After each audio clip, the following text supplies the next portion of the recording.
one who sets me free. Hallelujah. Death has lost its grip on me. You have broken every chain. There's salvation in your name, Jesus Christ, my living hope. Sing hallelujah, hallelujah. Praise the one who set me free. Hallelujah. Death has lost its grip on me. Amen. There's salvation in your name, Jesus Christ, my living hope. Mari angkat tanganmu, angkat suaramu. Come on, sing. Hallelujah. Praise the one who sets me free. Hallelujah. That has lost its grip on me. He has broken every chain. There's salvation in your name. Jesus Christ, my living. Jesus Christ, Jesus Christ, my living hope. Jesus Christ, my living hope.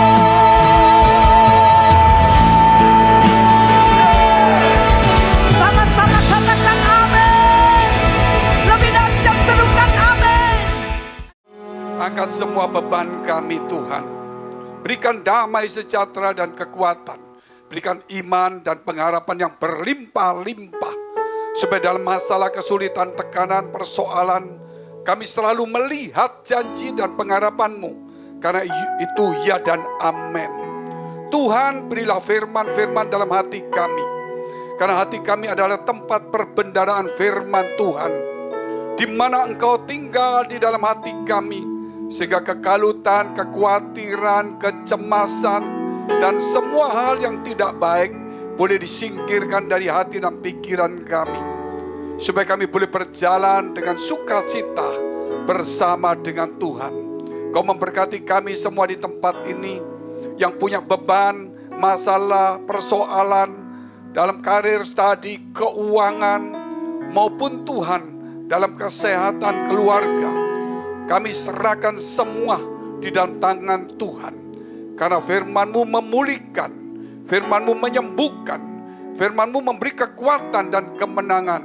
Kami siap untuk mendengarkan firman-Mu. Karena firman-Mu Tuhan membawa kami kepada satu kebenaran dan kemenangan. Membawa kami Tuhan di dalam kekuatan Tuhan. Supaya kami boleh kembali berjalan bersama dengan Tuhan, menjadi sahabat Tuhan. Menjadi firman-firman yang terbaca melalui tingkah laku, perkataan, dan perbuatan kami semua. Di dalam nama Tuhan Yesus, kami sudah mengucap syukur dan berdoa. Haleluya, amin. Masih tetap berdiri saudara, puji Tuhan. Kita mau baca bersama-sama Mega Project Karakter Kristus hari Jumat. Ikutin kata-kata saya. Mega Project Karakter Kristus hari Jumat. Mega Project Karakter Kristus hari Jumat. Setia, bersyukur, penundukan diri, bijaksana. Kok pelan bijaksananya? Ketulusan ini. Oh, salah ya. Oh, ketulusan. Setia, bersyukur, penundukan diri, dan ketulusan. Silakan duduk, Tuhan Yesus memberkati. Ya, puji Tuhan, hari ini saudara, kita akan melihat beberapa hal. Yang pertama, mengapa kita ada setiap minggu selalu berkata-kata tentang karakter Kristus. Salah satunya kita lihat nanti ketulusan, kita juga lihat kesetiaan. Kenapa? Tuhan tuh paling senang dengan orang setia. Kadang-kadang kita ini kurang setia, sehingga belum waktunya kita ini sudah mungkin keluar. Sehingga akhirnya janji Tuhan, berkat Tuhan, bonus apapun dalam pekerjaan, mungkin dalam segala sesuatu, kita tidak mendapatkannya. Dalam satu perusahaan juga sama.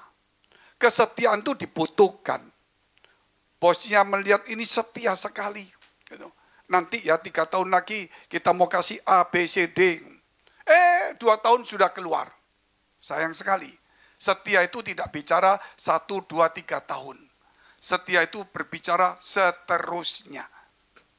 Jadi kita harus ikut Tuhan. Kenapa? Karena dalam 3 tahun Tuhan memberi sesuatu, dalam tahun ke depan Tuhan memberi sesuatu, tahun depan Tuhan memberi sesuatu, walaupun bentuknya kecil, bentuknya kesehatan, bentuknya damai sejahtera, bentuknya macam-macam, saudara. Tidak selalu berbentuk uang. Nah, itu setia di dalam firman Allah itu tidak mudah. Setia untuk melakukan firman Allah itu tidak mudah. Kita baca dulu Mazmur 33 ayat 4. Sebab firman Tuhan itu benar. Itu benar. Segala sesuatu dikerjakannya oleh Tuhan dengan kesetiaan sampai akhir juga. Tuhan masih memanggil orang yang murtad itu mau bertobat, enggak? Contohnya kalau kita melihat, yaitu penjahat di samping Yesus. Sampai terakhir kali Tuhan tunggu. Sampai terakhir Tuhan tunggu. Tuhan itu setia. Tapi kita bisa setia tidak sampai akhir. Saya masih teringat, saudara, bagaimana saya mendapatkan satu penglihatan malam tentang seorang perempuan yang berpakai cadar tapi di tengah-tengah udara atau di langit awan-awan. Panjang sekali orang itu berbaris. Tetapi di depan itu ada satu pintu gerbang besar, ditulis pintu gerbang kematian. Saya lihat ada apa ini? Panjang sekali. Tiba-tiba saya di zoom, ternyata saya melihat ada perempuan satu berpakaian hitam-hitam, pakai cadar, pakai topi, saudara. Ya, maksudnya seorang putri raja lah, begitulah. Jadi bukan pakai cadar hitam, bukan yang ada lubang-lubangnya itu loh. Jadi untuk itulah. Saya lihat siapa kok pernah tahu. Saya tidak tahu, terus bawa anaknya 2. Saya lihat anak laki-lakinya. Ternyata saudara, saya masih nggak tahu, saya cerita teman-teman. Tetapi kemudian besoknya Tuhan langsung bicara langsung di dalam telinga saya berkata, berdoalah untuk Lady Di. Saya bingung, saudara. Urusan apa saya dengan Lady Di? Ternyata malam setelah kita berdoa untuk Lady Di, saya cerita sama pendeta dari Belanda, dari mana-mana. Kita mesti, ya siap katanya begitu. Nah, akhirnya malam Lady Di kecelakaan. Dan sampai sempat masih berkata, oh God, Tuhan. Padahal dia mau pindah agama. Tapi kecelakaan sebelum pindah agama, sudah komitmen mau pindah agama, mau menikah dengan itu, saudara. Dia waktu terjepit, kesakitan, keluarlah, oh Tuhan. Saudara, bukan pakai nama lain. Tuhan masih tunggu kesetiaan kita sampai akhir. Tuhan juga setia. Kalau kita tidak pernah bisa berubah, Tuhan tunggu setiap minggu dikasih firman supaya kita setia terhadap firman Allah. Makanya karakter Kristus itu dibaca berulang-ulang. Jangan sampai kita ini di gereja cuma memenuhi tempat kewajiban saja. Itu yang berbahaya. Kita membuang waktu. Saudara boleh jawab. Orang kalau sekolah, anak-anak sekolah termasuk kita dulu sekolah. Sekolah dengan hiburan senang mana? Jadi kalau waktunya sekolah bel teng masuk, saudara tahu, aduh muka sudah rasanya capek semua. Begitu teng istirahat 2 jam main-main sukacita. Gereja juga sama. Kalau gereja mau pengajaran yang datang sedikit malas semua. Tapi kalau dibuat entertain, seneng rame, ura-ura, pasti penuh. Itulah perbedaannya. Jadi jangan terkejut.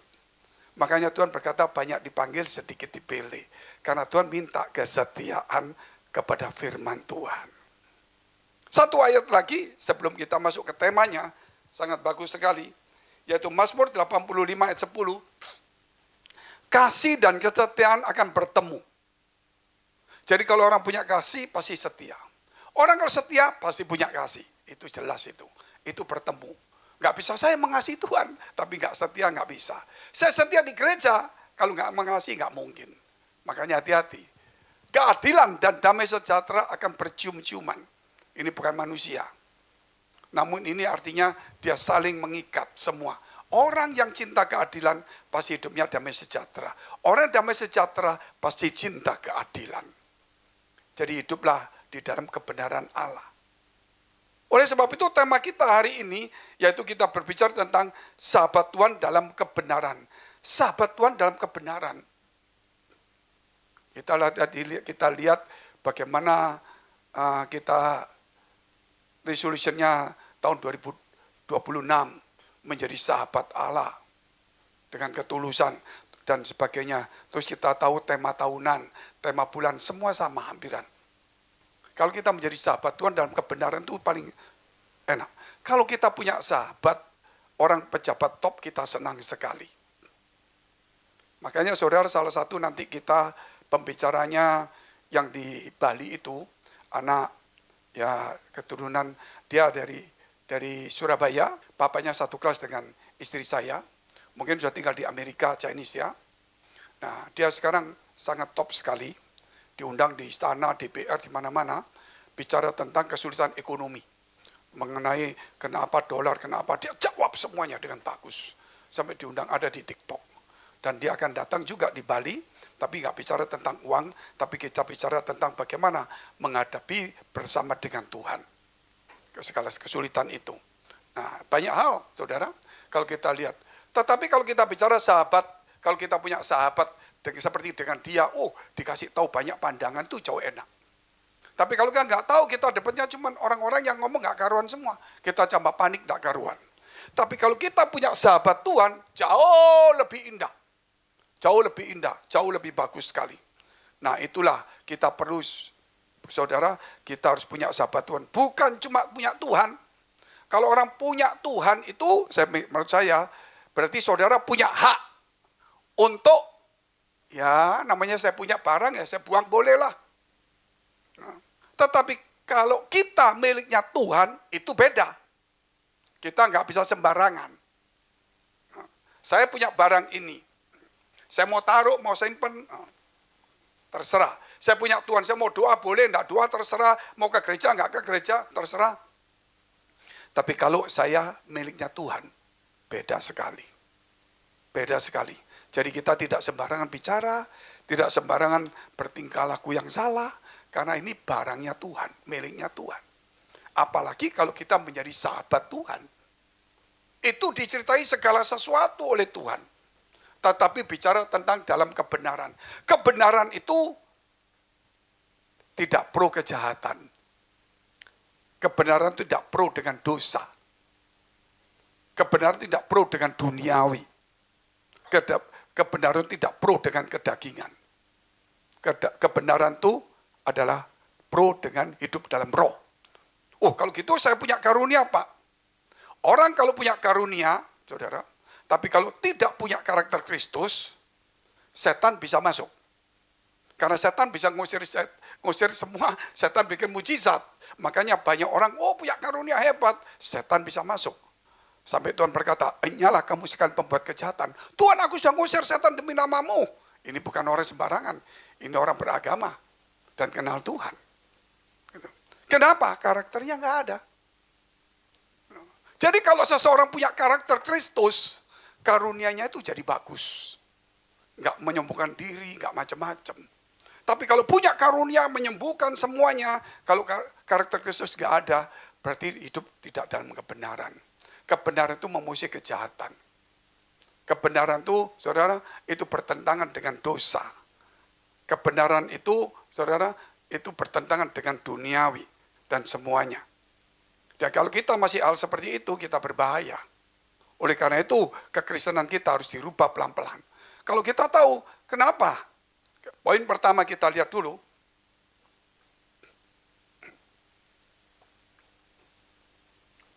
Yohanes 8 ayat 30-32.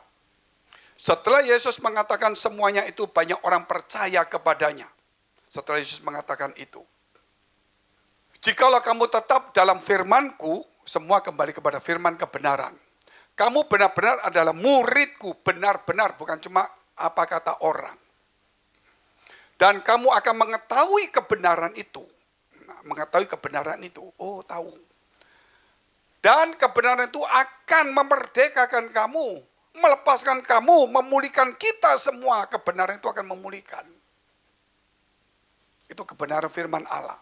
Jadi kalau kita hidup cinta akan firman Allah dan melakukannya, maka kita akan dilepaskan dan dipulihkan. Poin pertama dikeluarkan aja tadi ya, sudah. Jadi kebenaran melepaskan dan memulihkan. Ketika saudara kita punya masalah persoalan begitu berat, tapi kita mengikuti peraturan pemerintah. Saudara, sekarang kan begitu gonjang-ganjing di Indonesia. Semua pada bingung-bingung semua. Saya bilang, aduh, kita ini hidup di Indonesia. Kalau kita mau punya uang sekian, terus kita mau pindahkan ke mata uang asing, untungnya berapa? Taruhlah punya 100 juta. Untungnya berapa? 7%. Kenapa kita membuat bingung Indonesia dan kita tinggal? Kita akan hancur, semua hancur. Tapi 7%. Begitu kita nggak tahu kapan topnya. Terus tahu-tahu mendadak turun. Turun sedikit aja. Kita mau jual, itu split kursnya sudah jauh. Kenapa? Waktu gejala turun, itu money changer tidak mau terima split pendek. Dia jauh. Jadi kita kehilangan berapa persen. Akhirnya untung cuma 2%, tapi membuat gaduh Indonesia. Saudara, mungkin kita orang berkata, oh saya kan orang kaya, saya kan tinggal di luar negeri, saya nggak pusing. Kita punya family juga. Anaknya dari anaknya, adiknya papa, kokonya papa, tinggal di kampung. Apakah itu tidak susah juga? Maksud saya janganlah kita ini, saudara, ya mengencingi makanan kita sendiri. Gitu. Jangan kita merusak dan mengotori kapal kita sendiri. Jadi kita tidak boleh egois, berkat itu datang dari Tuhan. Nah ini sedikit saya yang bicara. Nah itulah kadang-kadang kenapa orang takut. Kalau kita hidup dalam kebenaran, pasti ada berkat Tuhan. Tapi kalau kita dalam kebingungan mengambil keputusan-keputusan, saudara, karena takut khawatir, pasti banyak rugi. Hiduplah dalam kebenaran. Amin. Tenang, ambil keputusan yang bijak, yang baik gitu loh. Jangan terburu-buru karena emosi, karena apa kata orang. Ayub berkata, aku kenal Tuhan dari kata orang. Pendetaku, wah. Tapi sekarang mataku sendiri melihat Tuhan. Kita kenal Tuhan, kita percaya karena apa kata pendeta, kata teman, ya. Tetapi kita belum mengenal secara pribadi. Lakukan firman itu, kita akan mengenal secara pribadi. Untuk memulihkan, itu satu contoh yang cukup, ini kebetulan ada, di sini ada Kosenwa, ya, ada ini, ada anaknya, dulu masih, ya belum menikah lah, kita sama istrinya sama-sama pusing stres. Kenapa? Ya ayahnya tuh Pak Kosenwa ini kecelakaan. Saya cerita sedikit lah ini. Hancur, karena mukanya hancur semua, tidak kelihatan semua, mata satunya lepas, satunya sudah tidak tahu bagaimana, pokoknya sudah rusak, ini hancur semuanya.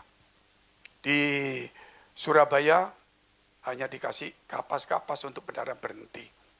Besok dibawa pesawat ke Singapura. Ya, istrinya telepon, gimana? Oh saya masih di NTT. Tapi saya pas pulang juga. Jadi masih ngelewati Surabaya, ngelewati semua. Nah, sampai di sini saya tiba malam.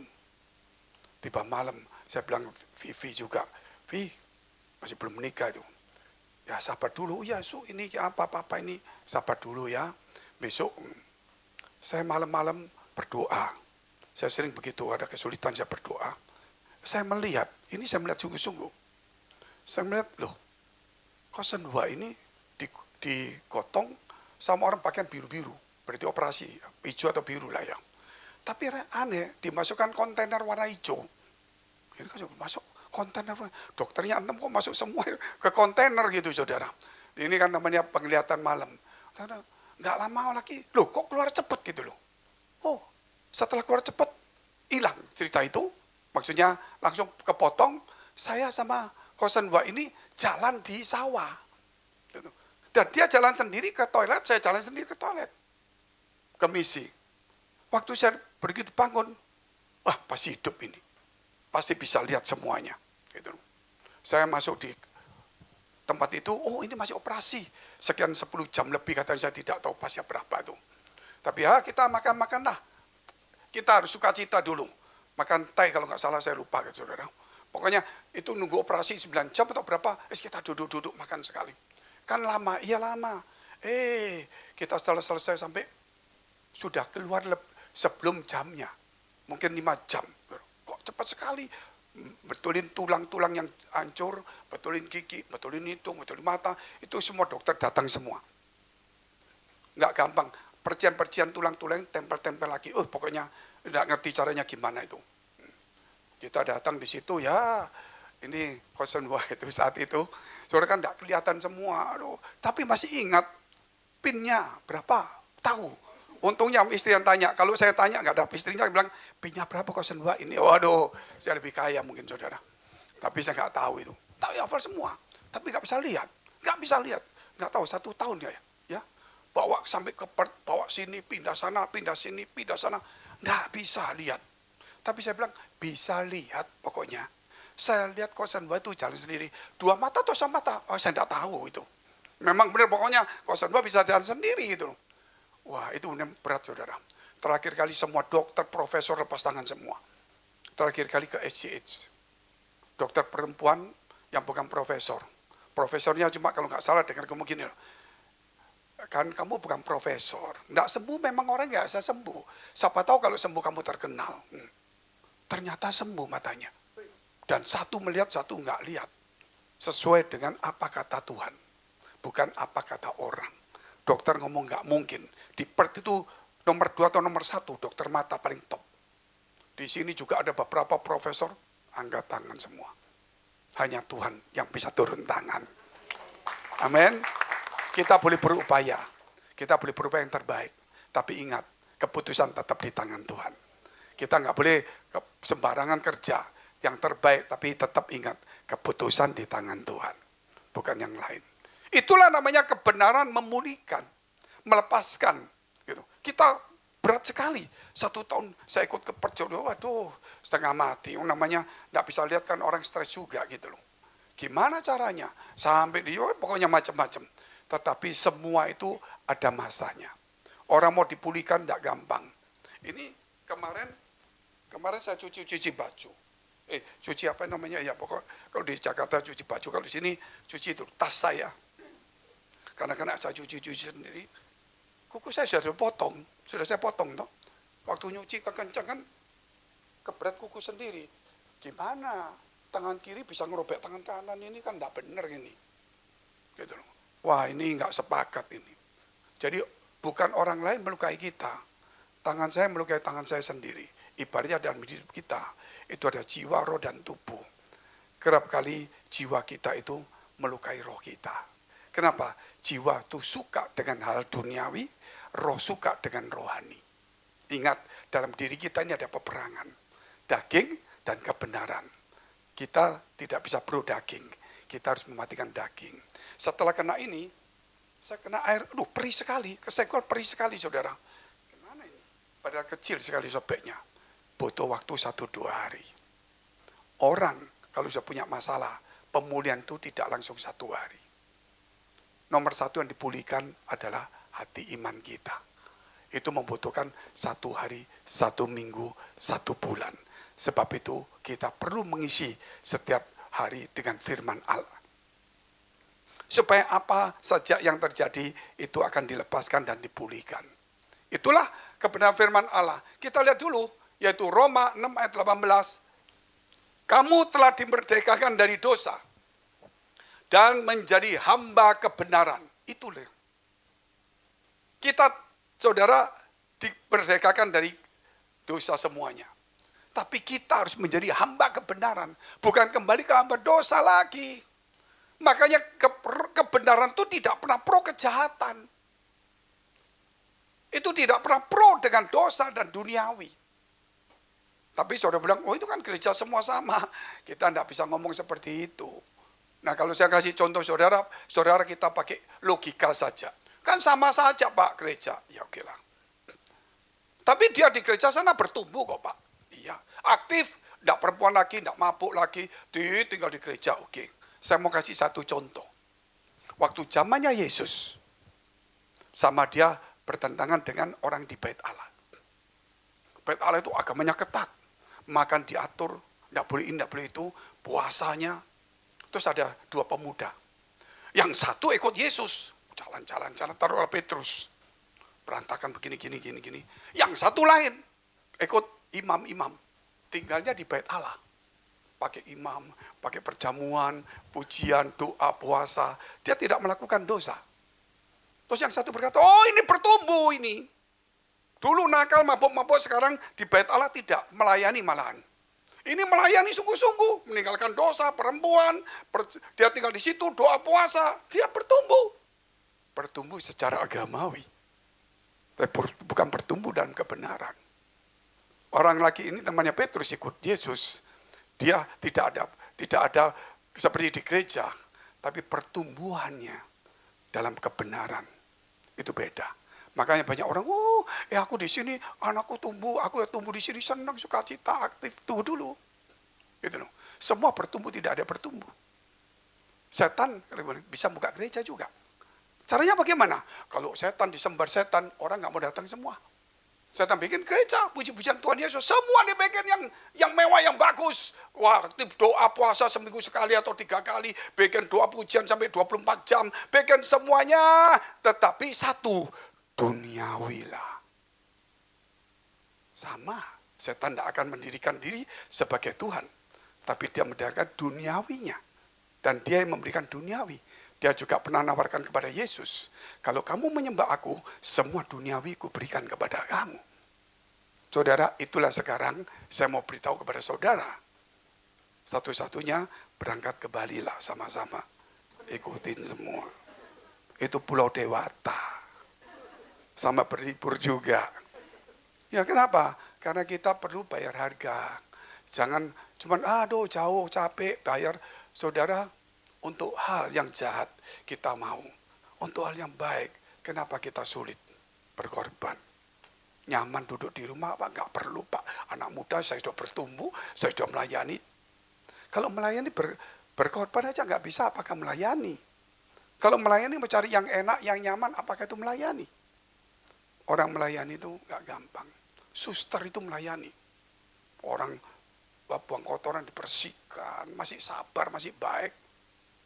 Saya mau tanya, saudara sama suster bagus mana? Dia lebih sabar. Betul kan? Ya kan dia digaji, kita nggak digaji. Berarti dia baik karena digaji. Kita nggak baik karena nggak digaji. Jadi kalau kita digaji jadi baik. Loh kok diam semua ini? Loh betul nggak? Oh dia baik karena kerjaannya dia Pak. Oh iya. Jadi kalau kamu ada kerjaan seperti dia baik-baik Pak. Berarti sekarang kamu tidak baik. Loh kok diam semua ini? Nah, kerjaan kita itu pekerjaan Bapak. Harus lebih baik dari yang lainnya. Kita bukan karena gaji, itu namanya pertumbuhan kebenaran, bukan pertumbuhan agamawi. Agamawi itu melayani juga bisa, besuk juga bisa, doain orang juga bisa, tapi belum tentu saudara berkorban. Kebenaran itu beda jauh. Jadi kita jangan bertumbuh di dalam Bait Allah, bertumbuhlah dalam kebenaran. Bukan bertumbuh dalam gereja, kegiatan gereja, bertumbuhlah dalam kebenaran. Amin. Gereja ada kebenaran, betul. Tapi tidak semua kebenaran itu nyata kebenaran. Tapi duniawi dibungkus kebenaran. Dalamnya adalah duniawi. Nah itu cerita-cerita nanti lama-lama, saudara, kita teruskan aja lah. Roma 4 ayat 3. Sebab apakah dikatakan nas kitab suci? Lalu percayalah Abraham kepada Tuhan. Percaya karena firman Tuhan. Dan Tuhan memperhitungkan hal itu kepadanya sebagai kebenaran. Karena dia percaya kepada firman-Nya. Dia sebagai kebenaran. Dan dia disebut sahabat Tuhan. Amin. Ayo kita semua di gereja ini jadikan keluargamu sebagai sahabat Tuhan. Amin. Bukan kita saja, keluarga kita menjadi sahabat Tuhan. Itu sasaran gereja kita. Bukan cuma jemaat. Keluarga kita harus jadi sahabat Tuhan. Itulah yang harus dilakukan oleh kita-kita semuanya. Hal kedua kita lihat yaitu hati yang tulus dan bersih. Hati yang tulus dan bersih. Tadi kan kita bicara tulus. Setelah tulus baru bijaksana. Kalau kita, kenapa ini kata-kata kan urutannya begini saudara. Ini saya tulis salah. Pertama itu kan kita sebelumnya hari, ini apa? Ini Jumat ya. Kemis itu berarti berhikmat. Orang punya hikmat. Wah, hikmat kalau nggak tulus, licik. Wah, saya punya hikmat. Saya kalau berdoa, Tuhan aku berikan hikmat, Tuhan berikan hikmat. Tapi tetap aku tidak mau hidup dalam hikmatku. Aku tetap hidup dalam kebenaran-Mu. Saya takut hikmat saya akan membuat saya jauh dari Tuhan. Seperti yang lain-lain. Saya tetap ingin dikasih hikmat, tetap bergantung kepada Tuhan. Itu penting sekali. Setelah kita berhikmat, kalau ini masuk kepada ketulusan. Betul ya? Tulus. Kalau nggak tulus nggak bagus. Tulus.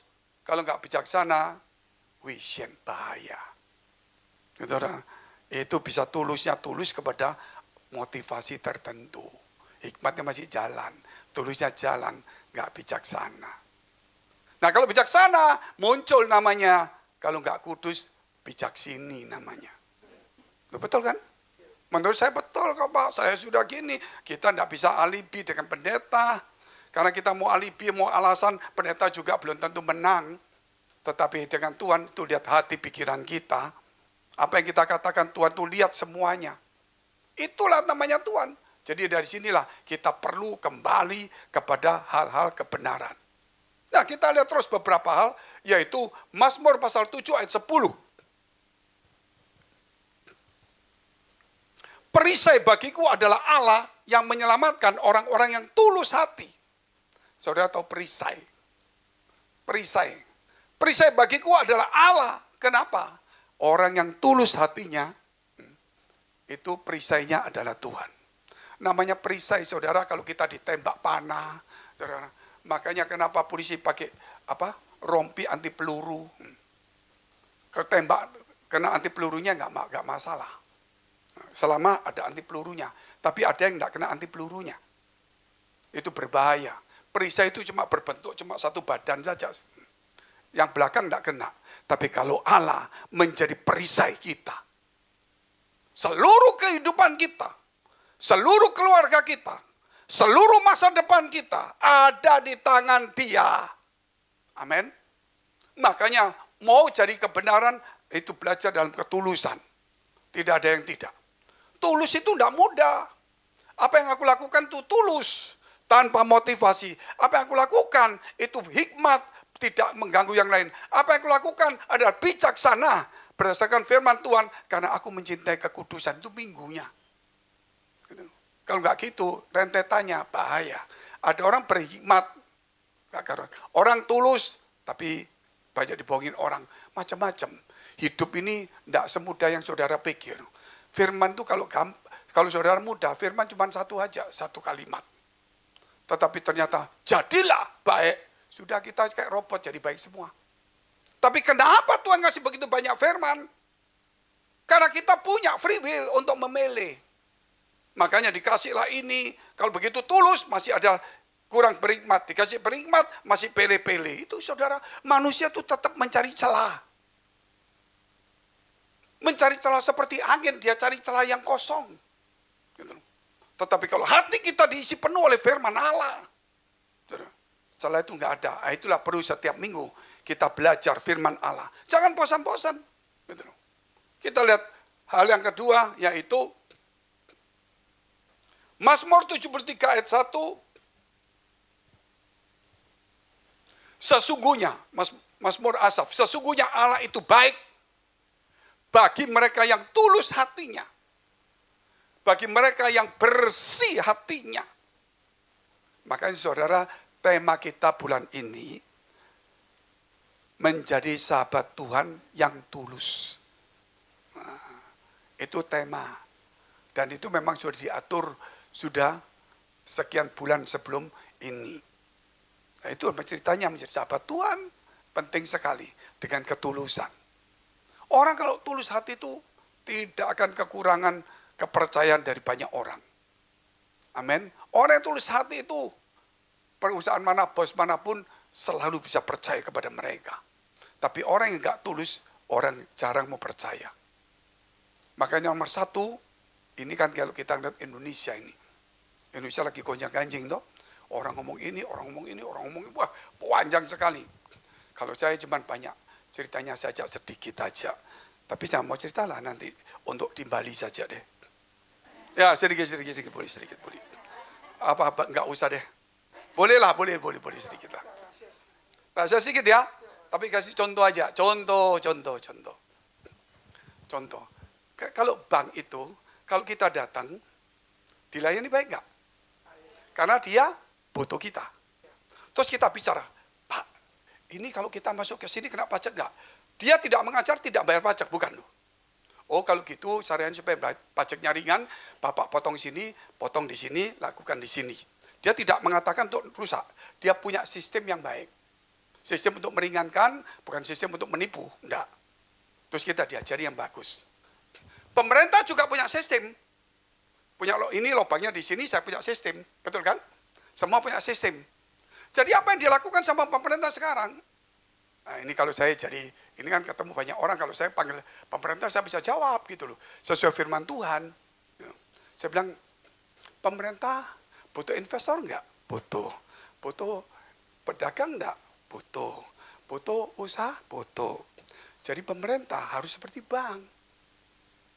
Harus layani orang dengan baik. Amin. Layani dengan baik pemerintah. Enggak bisa ditindas. Terus ditindas, diperes. Kita datang ke bagian ini, dipersulit. Karena kamu enggak butuh. Karena kita butuh kamu. Kepajak. Seharusnya negara butuh saya, kamu di bawah negara. Harus layani saya dengan baik. Loh, saya pendeta aja dipersulit kok. Apalagi jemaat. Benar. Saya pendeta. Iya Pak pendeta. Saya bilang nggak ada jalan lain. Memang orang seperti ini, memang minta berkat, ya kasih aja berkat, terserah dia lah. Gitu loh. Susah. Kenapa? Karena kita butuh dia. Tapi dia lupa negara butuh investor. Jadi saya bilang harus kita tahu, kita butuh modal. Ini kalau kita cerita, butuh modal, kita harus pelayanan yang baik. Saya mau tanya, saudara butuh enggak orang jahat untuk jadi baik? Oh, enggak butuh. Kalau gitu anakmu jadi jahat kan aja. Butuh enggak temanmu yang jahat jadi baik? Betul? Layani yang baik loh. Oh begitu Pak? Itu ceritanya. Yesus bukan membutuhkan surga penuh, bukan. Yesus membutuhkan supaya kita jadi baik semuanya. Dia enggak butuh harta kita. Dia membutuhkan supaya kita baik. Makanya dia layani kita. Itulah salah satunya. Makanya nanti kita bicara kedua ini. Tapi dua aja Pak Siong. Khawatir kamu tidak berangkat ke Bali lagi. Batal, kita nggak bisa makan sama-sama. Tadi berjanji. Ya, hal yang kedua. Kalau orang tulus pasti dipercaya. Amin. Orang kalau tulus pasti dipercaya. Nggak mungkin nggak. Gitu loh. Nah, tapi kalau kita nggak tulus, nggak mungkin dipercaya orang. Ternyata Indonesia ini rame-rame ngomong perlu kepercayaan investor. Ini kalau kita bicara sedikit ini. Investor asing itu supaya percaya Indonesia, bagaimana caranya? Tuluslah. Kalau kita nggak bicara politik, kita bicara firman Allah. Kalau semua orang tulus, pejabatnya tulus, saya kira, saudara, semua itu baik. Tidak mungkin tidak. Gitu. Tetapi kalau tidak, ya nggak bisa. Kalau kita tulis investor datang semua, negara ini kaya, betul. Jadi nggak terusin deh. Kalau terus nanti lama-lama bisa ekonomi. Kita ngomong firman Tuhan ini ketulusan ini. Ada banyak pandangan-pandangan dan firman Tuhan yang bisa pemerintah pakai. Kalau dia tidak bisa memakai, tidak akan bisa maju. Karena yang memilih presiden raja itu Tuhan. Walaupun dia jahat atau tidak jahat. Yang menentukan berkat itu Tuhan. Kalau kita sudah jauh, tidak bisa. Hal yang ketiga, menjadi sahabat Tuhan. Menjadi sahabat Tuhan. Yohanes 15 ayat 13 sampai 15. Tapi ini yang datang ini juga cukup bagus, saudara mesti ketemu di Bali, bagus sekali orang muda ini. Anak muda ini cukup bagus, saya lihat di TikTok itu hebat sekali dia. Cara ngomongnya, macam-macam dia. Luar biasa lah. Mungkin bisa tatap muka sebentar, karena dia akan punya waktu 1-2 jam dan akan tanya jawab. Saudara boleh tanya hal-hal mengenai apa, kesulitan-kesulitan, tapi bukan, dia campur firman Tuhan juga lah. Tidak ada kasih yang lebih besar daripada kasih seorang yang memberikan nyawanya untuk sahabat-sahabatnya. Yesus telah mati untuk kita. Tujuannya kita adalah sahabatnya Allah. Tujuannya bukan percaya. Amin. Maka percayalah Abraham, maka disebut kebenaran. Dijadikan kebenaran dan disebut sahabat Allah. Pertama memang percaya. Setelah percaya hidup dalam kebenaran. Dalam kebenaran itulah kemudian menjadi sahabat Tuhan. Makanya kalau kita lihat ayat 14 ini luar biasa. Ini kalau kita belajar firman mau menjadi sahabat Tuhan loh. Kalau kita cuma mau bergereja susah untuk nangkep ini. Gitu loh. Makanya saya bilang orang yang mau belajar itu sedikit. Tapi orang yang mau rame-rame itu banyak. Tetapi yang sedikit itu akan jadi pemimpin semua. Yang rame-rame tetap follower. Itu penting. Nah itu follower. Mana ngekor sana, mana ngekor sini, mana itu bahaya. Kita baca bersama-sama, 1, 2, 3. Kamu adalah sahabatku, jikalau kamu berbuat apa yang kuperintahkan kepadamu, yaitu firman Allah kembali. Tidak bisa tidak, saudara mau memperbaiki masa depanmu, harus kembali kepada firman Allah. Tetap firman Allah berkata, kerja yang giat, aku yang memutuskan. Gak mungkin, oke, kamu cari aku, gak usah kerja. Tidur-tidur tak kasih duit, gak mungkin juga. Itu yang harus dipikirkan benar-benar. Semua perintah Tuhan harus dilakukan dengan baik. Makanya kita ini ada hari Selasa itu giat. Ada juga tadi tulus, ada setia.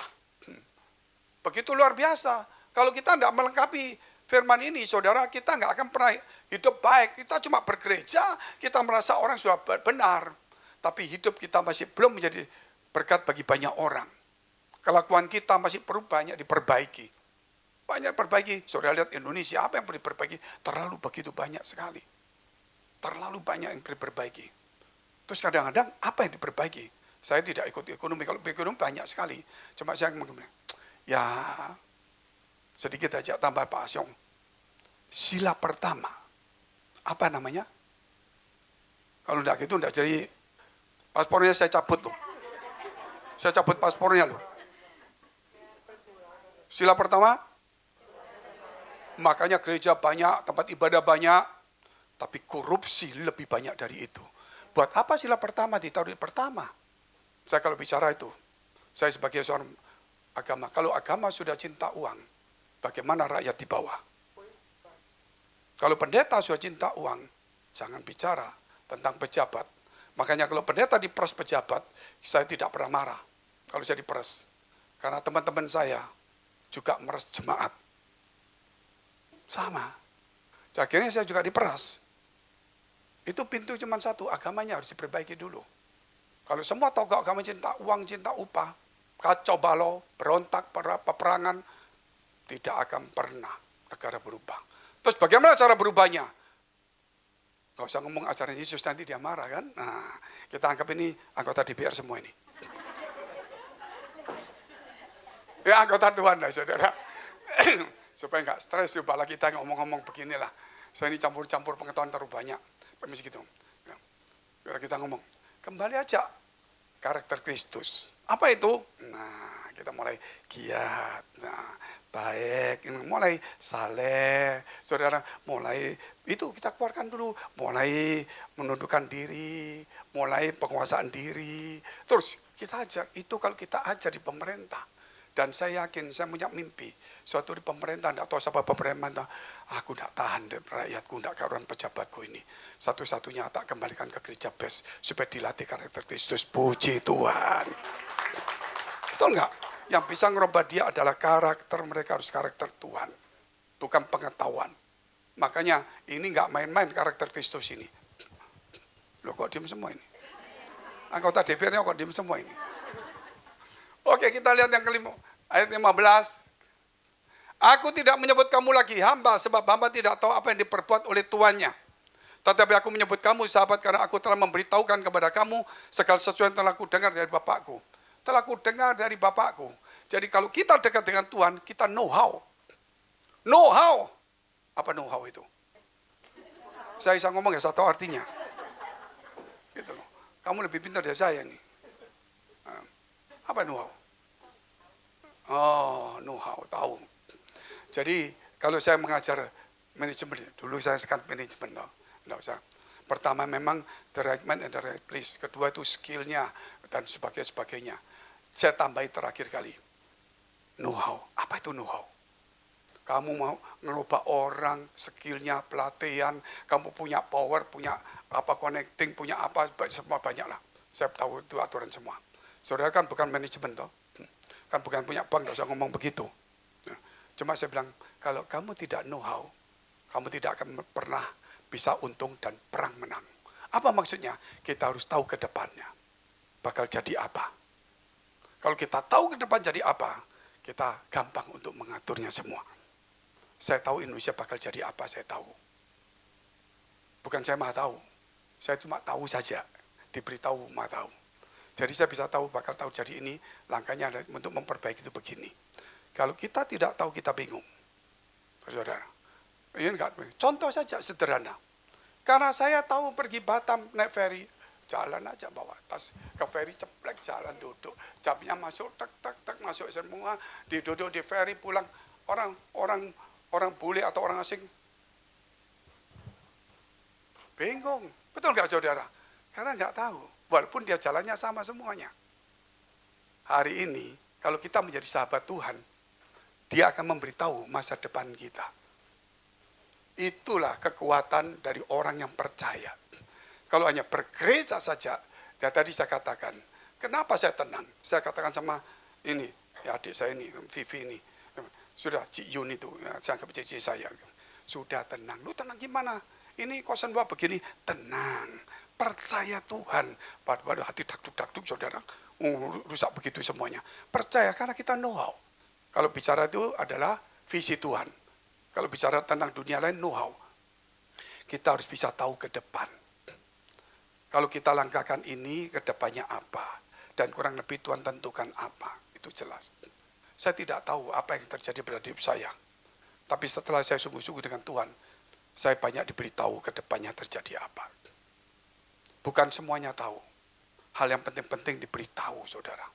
Bakal ini. Enggak semuanya. Tapi itu saya bukan dukun.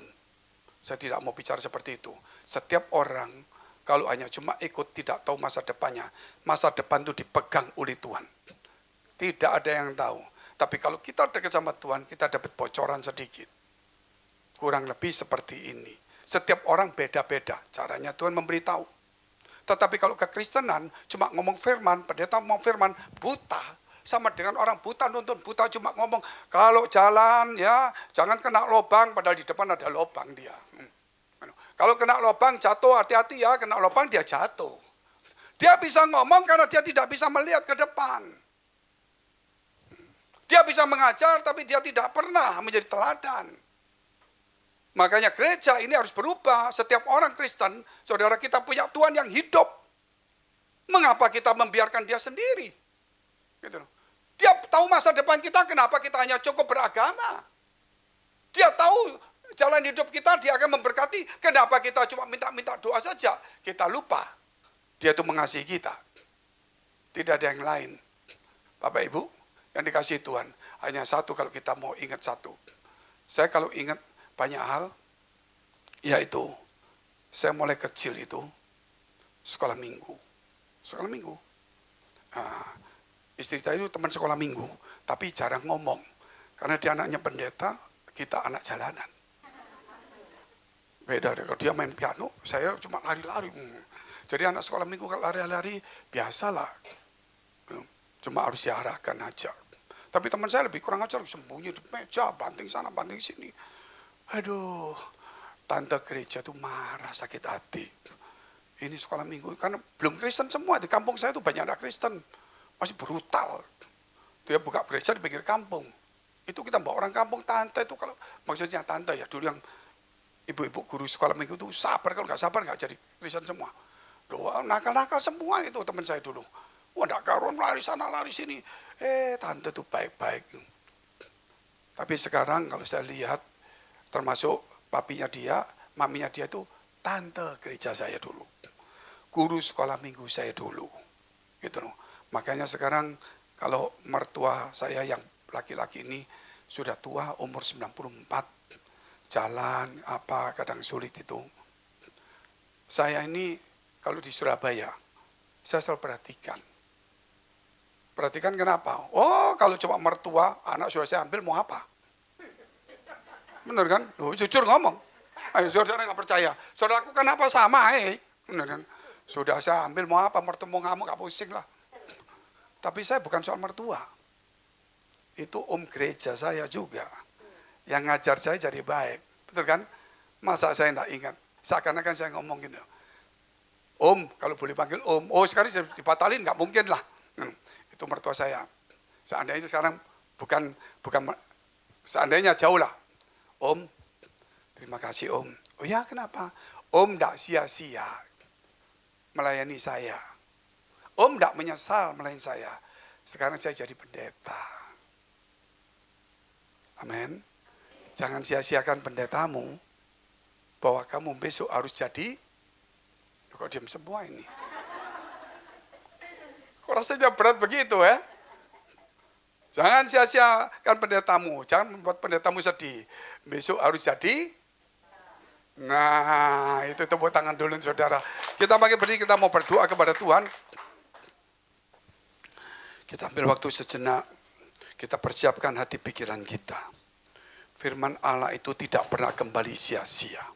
Setiap firman yang diajarkan kepada kita itu untuk memulihkan kita, untuk melepaskan kita dari jerat masalah, persoalan, sakit, penyakit. Tuhan itu Tuhan yang baik, terlebih kepada orang yang tulus hatinya. Tuhan itu Tuhan yang setia sampai akhir pun. Dia lebih daripada ibu kita.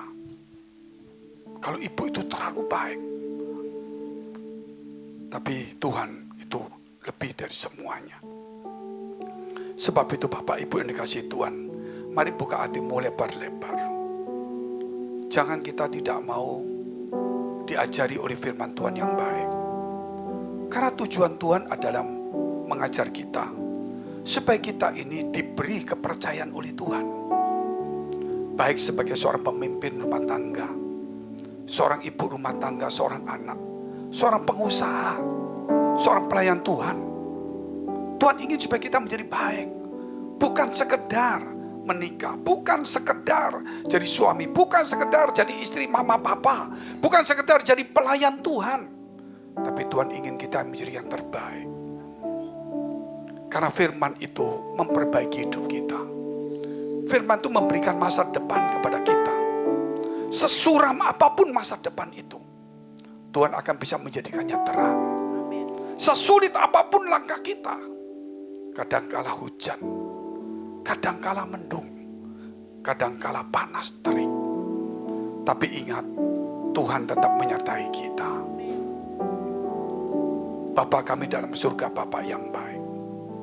Saya undang untuk pelan perjamuan suci boleh maju ke depan. Kami mau menyiapkan hati pikiran kami hari ini, supaya kami Tuhan boleh diisi oleh firman Tuhan. Supaya kami tidak jemu-jemu untuk menerima pengajaran dari Tuhan yang hidup. Supaya suatu hari kami tidak menyesal ketika kami berjumpa dengan Tuhan, bahwa kami telah melakukan banyak hal yang baik. Bapa di surga, Kau berkati urapi setiap kami. Beri kepada kami hati yang bijaksana, hati yang taat, supaya kita bisa menangkap firman Tuhan. Bapa di surga, Engkau yang menentukan masa depan kami. Kerap kali kami tidak membutuhkan Engkau ketika kami kuat. Kami tidak membutuhkan ajaran-Mu, firman-Mu, karena kami masih biasa-biasa saja. Tapi ketika sesuatu yang sulit kami tidak bisa hadapin. Penyakit yang berat, masalah yang bertubi-tubi. Disitulah Tuhan, Engkau masih menanti kami untuk mengangkat bahwa kami manusia yang lemah, butuh Tuhan. Melalui firman Tuhan ini, Tuhan, Engkau mendidik kami bisa menjadi orang yang dewasa rohani, mampu melayani orang dengan baik. Karena kami butuh semua orang di sekitar kami menjadi baik, bukan menjadi jahat. Buat kami menjadi teladan yang baik. Memberkati perjamuan suci, tangan-tangan yang menyertai, memberkati, dan yang menyerahkan, dan yang menerima. Sucikan semuanya, supaya dalam tubuh kami ada kekuatan, ada kesegaran, ada pengharapan dari Tuhan. Supaya umat-Mu di tempat ini boleh menjadi berkat bagi banyak orang. Terima kasih Bapak. Kami siap untuk masuk dalam persekutuan tubuh dan darah Tuhan. Ampuni segala dosa salah kami. Demi nama Tuhan Yesus, kami sudah mengucap syukur dan berdoa. Haleluya. Amin. Silakan duduk, saudara akan dilayani. Tuhan itu Tuhan yang melepaskan kita dari jerat masalah. Tuhan itu Tuhan yang melepaskan kita dari jerat hutang. Bahkan hutang dosa dan kutuk pun Dia bayar. Tuhan itu Tuhan yang memulihkan kita. Dari yang paling bawah kita menjadi taat, dipulihkan. Dari yang sakit kita dipulihkan. Dari keterpurukan kita dipulihkan. Dia tidak pandang siapa kita. Yang Dia pandang adalah apakah kita mau percaya dan membuka hati kita untuk firman-Nya. Seberapa besar beban persoalanmu masalah hari ini. Jangan kau lihat masalah yang ada. Tapi Tuhan berkata, engkau adalah sahabatku jikalau engkau melakukan perintahku. Firman Tuhan itu menuntun kita di jalan yang benar. Sehingga kita tahu ke depannya. Tuhan, kau memberi kekuatan kepada kami semua di tempat ini. Supaya kami berlimpah-limpah dalam pengharapan. Supaya kami tidak khawatir dan tidak takut, tidak cemas lagi. Apapun yang menimpa kami tahu Tuhan, Engkau Allah yang menyertai, Allah yang memberkati, yang memulihkan, dan memberikan masa depan, dan yang berdaulat atas hidup dan negara dan dunia semuanya. Terima kasih Bapa di surga. Mari angkat roti dengan tangan kanan ke atas. Saudara sambil diberi waktu untuk berdoa, mempersiapkan diri, supaya ini jangan menjadi satu kebiasaan, tapi menjadi satu pergaulan yang akrab dengan Tuhan. Di mana daging dan darah Tuhan ada dalam hidup kita. Sehingga hidup kita bukan kita lagi, tapi Kristus di dalam kita. Dengarkan firman Tuhan ini. Sebab apa yang telah aku teruskan kepadamu telah aku terima dari Tuhan. Yaitu bahwa Tuhan Yesus pada malam waktu Ia diserahkan, mengambil roti dan sesudah itu Ia mengucap syukur atasnya. Dan Ia memecah-mecahkannya dan berkata, inilah tubuhku yang diserahkan bagi kamu. Perbuatan ini menjadi peringatan akan aku. Bukankah roti yang atasnya kita pecah-pecahkan adalah persekutuan dengan tubuh Kristus? Amin. Kita makan dalam nama Yesus.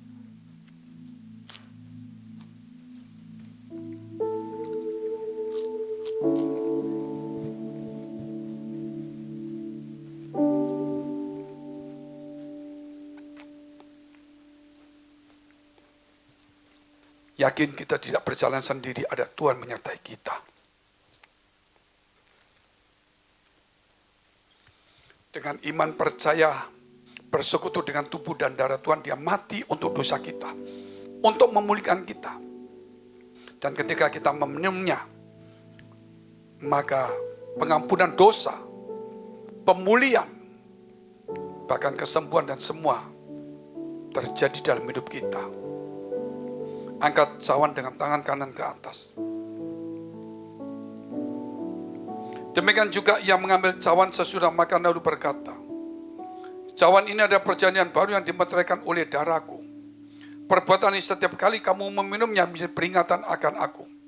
Bukankah cawan yang atasnya kita ucapkan syukur adalah persekutuan dengan darah Kristus? Amin. Kita minum dalam nama Yesus. Mari angkat kedua tanganmu, ucap syukur kepada Tuhan Allahmu. Terima kasih Bapa, terima kasih. Mari kita berdoa syafaat untuk semua gereja yang ada di seluruh dunia. Tuhan, kami berdoa untuk semua gereja yang ada di seluruh dunia. Dari hamba Tuhan sampai kepada umat Tuhan. Kiranya Engkau memberkati mereka supaya mereka menjadi berkat dan hidup berdampak. Supaya di mana gereja kami semua melayani dipenuhi orang-orang yang takut akan Tuhan dan tulus hatinya. Kami berdoa Tuhan untuk semua gereja yang ada di seluruh dunia. Supaya mereka bersatu rukun dan tidak terpecah-pecah. Supaya dunia percaya Yesus adalah Tuhan bagi kemuliaan Allah Bapa di surga. Demikian gereja di mana Engkau percayakan kami untuk menggembalakannya. Gereja Blessing in the Spirit. Kami berdoa Tuhan untuk setiap persembahan yang dipersembahkan umat-Mu. Kiranya menjadi dupa yang harum di hadapan Tuhan. Dan Kau menerima sebagaimana persembahan Habel. Tuhan memberkati segala pekerjaan, rumah tangga, kesehatan, iman rohani kami, sampai kepada anak cucu kami. Kebajikan, kemurahan Tuhan selalu menyertai kami. Mari dekapkan kedua tanganmu di dadamu. Karena untuk menerima berkat itu mudah dan pasti. Namun kerap kali hati kita tidak tahan uji. Sebab itu Amsal 4 ayat 23 mengatakan, jagalah hatimu dengan penuh segala kewaspadaan. Karena dari situlah terpancar kehidupan.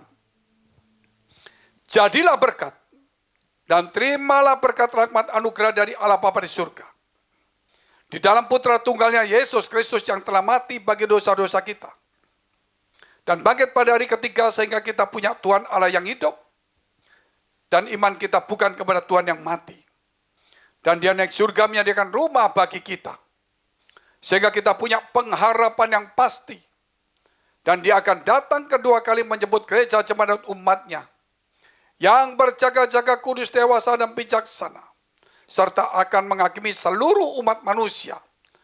Dan di dalam persekutuan dengan Roh Kudus membuat hati kita berkobar-kobar. Roh kita menyala-nyala, berkobar-kobar. Sehingga kita senantiasa dalam kasih semula kepada Tuhan. Roh Kudus menghibur, menguatkan, memelihara, menginsyafkan. Menuntun, memimpin kita kepada kebenaran dan kekudusan. Dan membuat kita menjadi saksi Kristus mulai hari ini sampai selama-lamanya. Kita akhiri dengan doa yang diajarkan Tuhan kepada kita. Bapa kami yang ada di surga, dikuduskanlah namamu, datanglah kerajaanmu, jadilah kehendak-Mu di bumi seperti di surga. Berikanlah kami pada hari ini makanan kami yang secukupnya, dan ampunilah akan kesalahan kami, seperti kami juga mengampuni orang yang bersalah pada kami. Dan janganlah membawa kami ke dalam pencobaan, tetapi lepaskanlah kami daripada yang jahat. Karena Engkau yang punya kerajaan dan kuasa dan kemuliaan sampai selama-lamanya. Amin. Shalom. Sahabat Tuhan, Tuhan Yesus memberkati.